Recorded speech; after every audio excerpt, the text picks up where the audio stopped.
If only pucks could fly.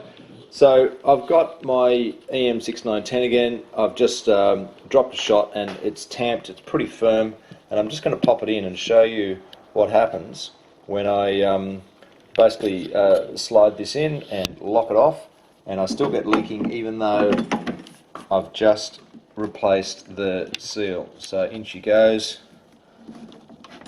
lock it in. You can see it goes, it's around far more than where it probably should go. So get my mug.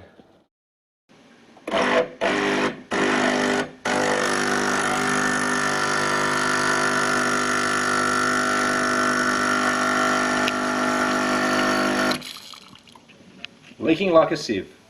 What I get is I get a lot of leakage around the rim, and I'm going to try and make a gasket, and which you can buy commercially, but I'm going to hand make one and see if it improves the leaking. What I find is that when I use a dual basket, I get a huge amount of leaking around the rim, and I'm going to try and stop that.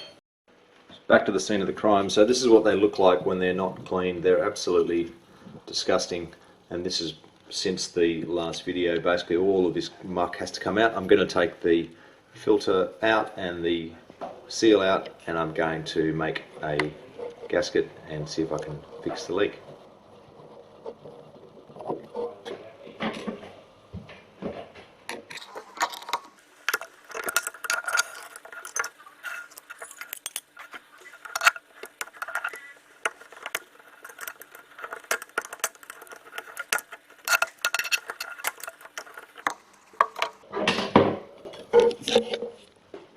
Alright, all the pieces are out, so I'm now going to use this as a circle template to make a gasket. So while we're here, it's probably worthwhile noting that wear in there that you can see, that scouring, that's where the collar wears out. So there's probably going to be another one on the other side if I can get the camera up at that angle. Can't quite see it up there.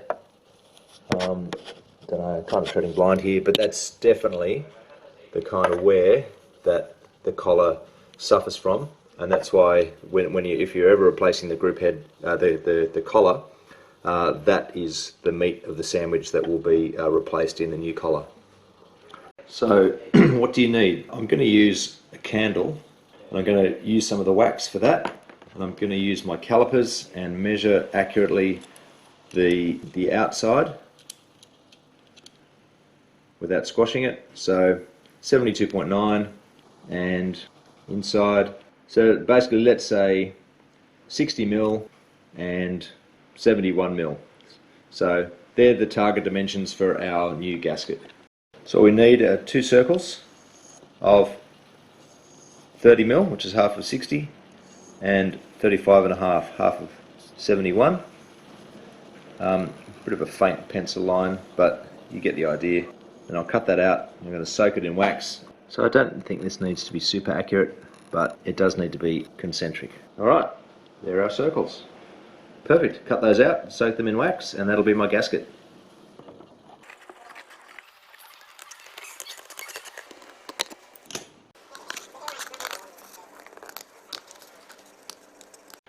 So I've got my two little gaskets here. They have to sit on top of the, look at that, pretty much perfect.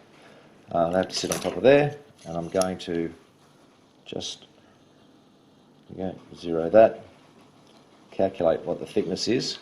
So 0.58 mil. So with wax they should be a little bit thicker. The ones you buy on eBay are about half a mil, so that's pretty much perfect. So I'm just going to chop a bit of the end of this clear candle off, melt it in a little fry pan and soak them. So got the old candle. Just going to use a roll this, just saw off a bit of a chunk. There we go, that'll go in this handy old aluminium crucible. Over to the stove, put this on low heat, melt it, obviously get the wick out, and soak my gaskets. So I'm using a diffuser. You can just sort of see some little trickles of bubbling wax. I really don't want to boil this stuff. Then once it's in, I'll drop these in, soak them, and then use a tip of a screwdriver just to lift them out. So I've just dropped these in. They're soaking away. it looks like there's plenty of wax. I don't know that I need to turn them over. All I'm trying to do is make sure that they're both inundated and saturated with wax, and then I can lift them out and let them dry off. There's probably too much wax in there, but that's okay. First time I've done this. 0.64, so they grow a bit. 1.12 mil.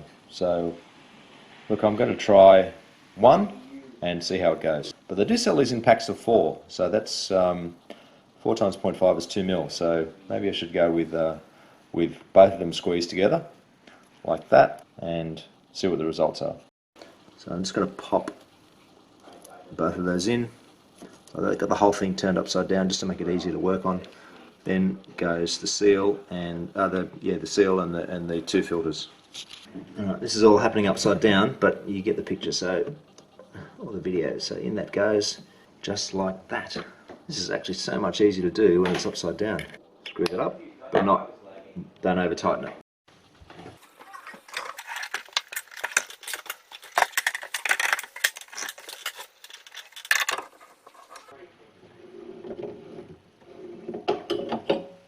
Okay, it doesn't look like there's a lot of difference in the depth when that goes in. It should be sort of top dead center, but you can see it still rotates around. But I'll drop a shot and we'll see if it makes a difference to the sealing.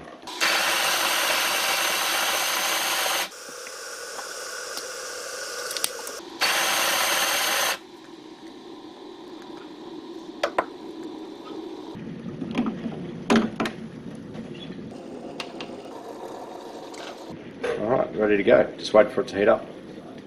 There we go, heat it up. Ah, gotta love dual thermoblocks.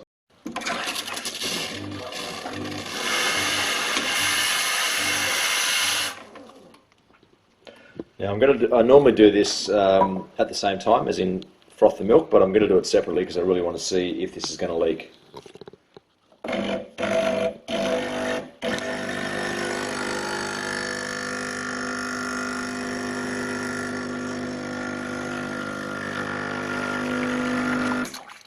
Looks good, looks good. I'm going to try this again. This time I've got a packed double shot. I'm just going to tamp that in, basically to try and force it to over extract. I haven't tightened up that handle too hard. It's a little bit past 6 o'clock, and we'll see how we go.